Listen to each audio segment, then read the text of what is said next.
ඇයි අයියේ ඔළුව රිදෙනවද? කොල්ලා ඔළුව හොලවපු නිසා. කෙල්ල හිතන්නේ ඔළුව රිදෙන නිසා ඔළුව වනනවා කියලා. ටිකක්. කොල්ලටත් ඒක මග අරින්න ඕන නිසා ඒකට ඌ කියලා කිව්වා. ඉන්න එහෙනම් මම ඕඩික්ලෝන් ටිකක් දාලා අත ගන්නම්. කෙල්ල එහෙම කිව්වම කොල්ලටත් එපා කියන්න බෑ වගේ. ඒ නිසා කෙල්ලට ඕන දෙයක් කරන්න කියලා සද්ද නැතුව හිටියා. අයියා ළඟ ඕඩික්ලෝන් නැද්ද? ඕඩික්ලෝන් ගන්න මං බබෙක් ඈ. මං ළඟ ඕවා නෑ. ඕන නම් වැක්ස් එකක් ඇති. ඔළුව රිදෙනවට වැක්ස් ගාලා හරියන්නේ නෑනේ. මගේ එක අරගෙන එන්නම්. ගාන්න ඕන නම් ඔය මොකක් හරි අරගෙන ගාන්න. නැත්තං ඕන නෑ. කියලා කෙල්ල ගිහින් එයාගේ ඕඩික්ලෝන් එක අරගෙන ආවා. හැබැයි කෙල්ල ඉන්නේ මාරෙම දුකෙන්. මොකද තේජාන් නිතරම මන්දාරට කතා කරන්නේ සැරෙන් වගේනේ. ඊගාවට කෙල්ල ඕඩික්ලෝන් ටිකක් කොල්ලගේ ඔළුවට හලලා හිමින් ඇඟිලි තුඩු වලින් අත ගන්න ගත්තා. ඒ අතරෙම ඕඩික්ලෝන් නල්ලට වැටෙන්න නොදෙන්නත් වග බලා ගත්තා. මොකද නල්ල බැන්ඩේජ් කරලානේ තියෙන්නේ. ඕඩික්ලෝන් ඔළුවට දානව එක්කම ඒ සුවඳ තේජාන්ගේ නාස්පුඩු හරහා නහය ඇතුළටම ගියා. එතකොට තමයි කොල්ලට මතක් වුණේ කෙල්ලගේ ළඟින් නිතරම එන්නේ මේ සුවඳ නේද කියලා. මොකක්ද ඒ බ්‍රෑන්ඩ් එක? මොකේද? ක්ලෝන් එකේ. ඒක පැන්ඩා බේබි එකක්. කවුද ගෙනැත් දුන්නේ? සේනා අයියා. දැන් ඇති වගේ. ඒක ගෙනැත් දුන්නේ සෙනා කියලා දැනගෙන තේජාන් කෙල්ලට ඔළුව අත ගාන එක නතර කරන්න කිව්වා. කෙල්ල බලනවා මේ මොකද වුනේ කියලා. ඉතින් මන්දාරා කොලොන් එකත් අරගෙන එළියට යන්න හැදුවා. දැන් ඔය යන්නද හදන්නේ? ඔව් ඇති කිව්වේ. මං කිව්වේ එක තැනක ගෑව ඇති කියලා. මේ ඔළුවේ පිටිපස්සට වෙන්න ටිකක් අත ගන්න.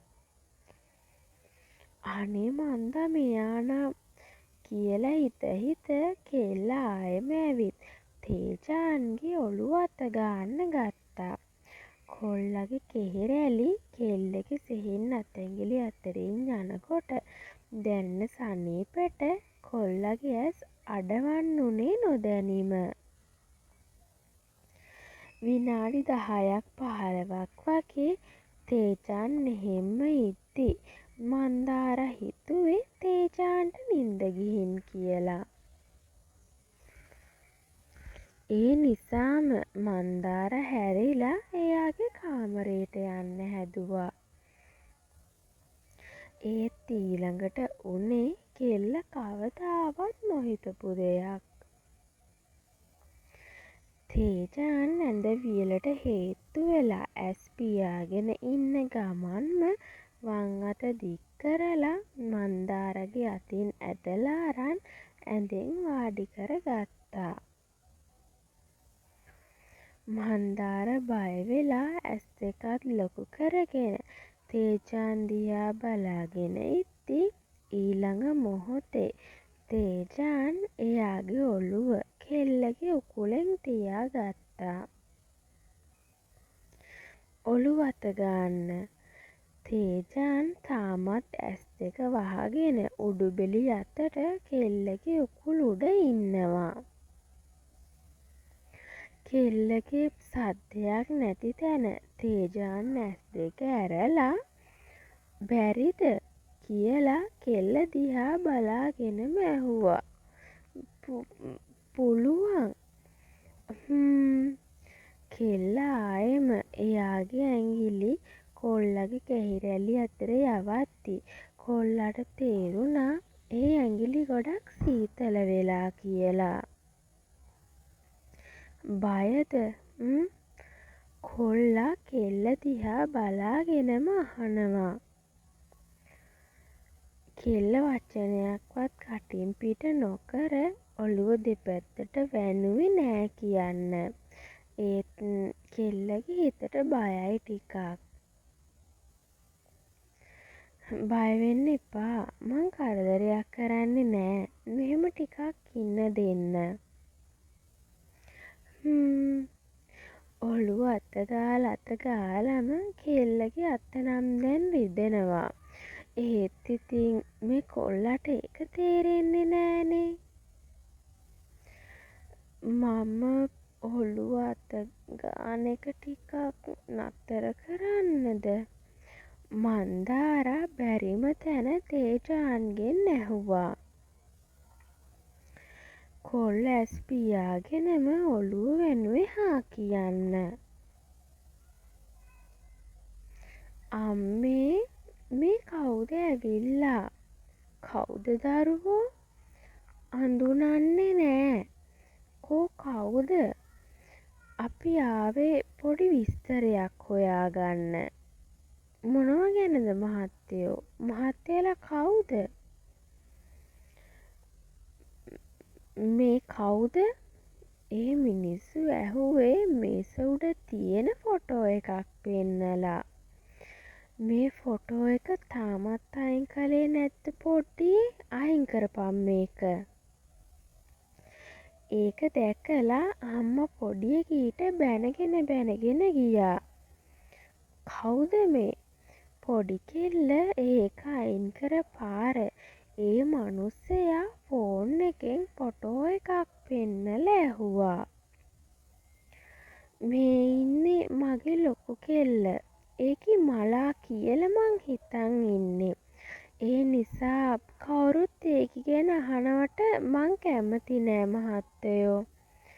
ඒ ගැන අහන්නම ඕන නිසා මං අහන්නේ. කෝ කෙල්ල? ඒකි කොහෙද මක බෑවිලා. මේ අහන දේට හරියට උත්තර දීපන්. කෙල්ල කෝ?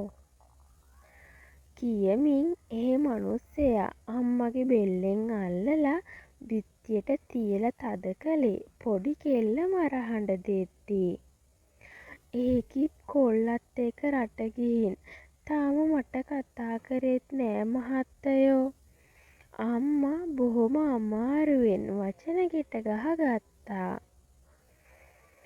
බොරු කියලා බේරෙන්නද හදන්නේ? ඇත්ත කියපන්. අම්මා කියන්නේ බොරු කියලා හිතපු ඒ මනුස්සයා අඬ හිටිය පුංචි කෙල්ලව තනි අතින් උස්සගත්තා. අනේ මහත්තයෝ පොඩි එකී බිමින් තියන්න. මෙතන මොකද වෙන්නේ මට තේරෙන්නේ නෑ. ලොකු එකී කෝ? ඒ මනුස්සයා ආයෙම ඇහුවා. ඒකි මිනිහා එක්ක රට ගිහින්. කවුද මිනිහා? අපි ලොකු විස්තරයක් දන්නේ නෑ මහත්තයෝ. රට ගියා කියලා දන්නෙත් පස්සේ. කියලා අම්මා විස්තරේ ඒ මිනිහට කියාගෙන ගියා. රාජු විස්තරයක් හොයාගත්තද? විස්තරේ නම් හොයාගත්ත ඇමතිතුමා. ඒත් මෙතන මොකක් හරි අවුලක් තියෙනවා. අම්මලා දන්නෙත් නෑ කෙල්ල ගැන විස්තරයක් හරියට. ඔහොව කියලා හරියන්නේ නෑ. හරියට මොන දේ හොයාගන්නවා. මට නිදහසට කරුණු එපා. හරි ඇමතිතුමා. තේජාන් නම් කෙල්ලගේ උකුලේ හොඳට නිදි. එකම විදියට හිටපු නිසා දැන් මන්දාරගේ කකුල් දෙකත් හිරිවැටිලා වගේ. ඒත් ඉන්න විදිය දශමකින්වත් වෙනස් කරන්න කෙල්ල උත්සාහ කරේ නෑ. ට්‍රීං ට්‍රීං ට්‍රීං තේජාන්ට කෝල් එකක්. ඒ හඬට නම් තේජාන්ට ඇහැරුණා. තේජාන් කෙල්ලගේ උකුරුඩ ඉඳගෙනම ෆෝන් එක අතට අරන් බැලුවේ කෝල් එක කාගෙන්ද කියලා.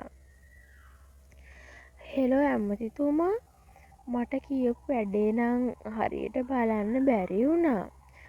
ඇමතිතුමා මොනාහරි කියන්න කලින් ඉක්මන් වුණ තේජාන් එක දිගට කියාගෙන ගියේ කෙල්ල ඉන්න නිසා. ඒ මොකද තේජාන්? මගේ බයික් එක ඇක්සිඩන්ට් වුණානේ. තාම රිකවර් වෙන ගමන්. එහෙමද? හරි එහෙනම් ඉක්මනින් සනීප වෙන්නකෝ. හැබැයි මටත් හදිස්සි. හරි ඇමතිතුමා, මං ඉක්මනින් එන්නම් හම්බ වෙන්න කියලා තේජාන් ෆෝන් එක තිව්වා. ඒත් තේජාන්ට දැන් තේරෙනවා ඇමතිතුමා යටින් වෙන ගේම් එකක් ප්ලේ කරනවා ඇති කියලා. ට්‍රීං ට්‍රීං තේජාන්ට ආයෙත් කෝල් එකක්. හෙලෝ මන්දාරා, ගිහින් දොර අරින්න, රොබා අයියලා ඇවිත් තියෙන්නේ කියලා තේජාන් කෙල්ලගේ උකුලෙන් ඔළුව ගත්තා. මම යන්නම් කියලා කෙල්ල නැගිටින්න උත්සාහ කළත් එකම විදියට හිටිය නිසා කෙල්ලට නැගිට ගන්න බෑ. ඇයි මන්දාරා? මේක දැකපු තේජාන් අහනවා.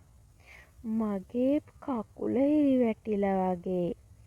කෙල්ල අතින් කකුල උස්සලා ඉස්සරහට තියන්න හදමින් කියනවා.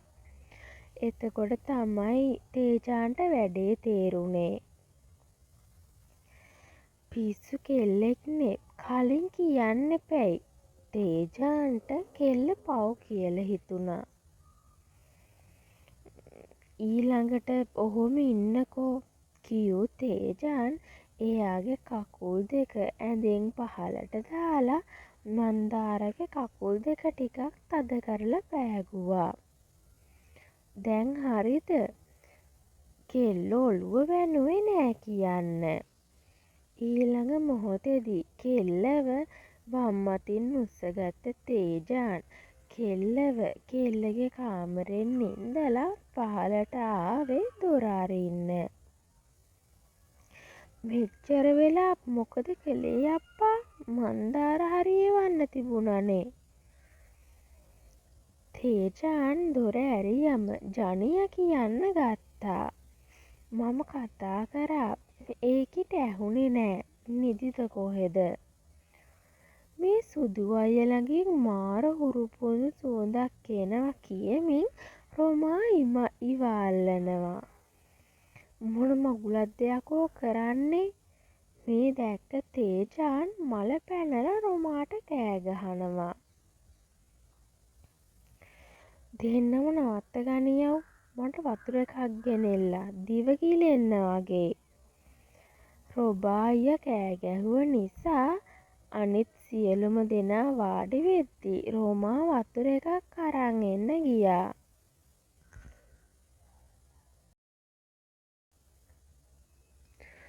සුද්දා මේ ටිකේ CCTV චෙක් කරේ නැද්ද?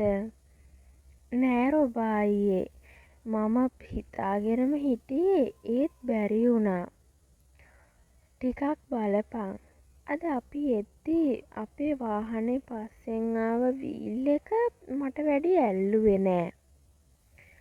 ඔව් මාත් බලාගෙන හිටියේ. උගේ මොකක් හරි හොරයක් තියෙන බව මටත් හිතුණා.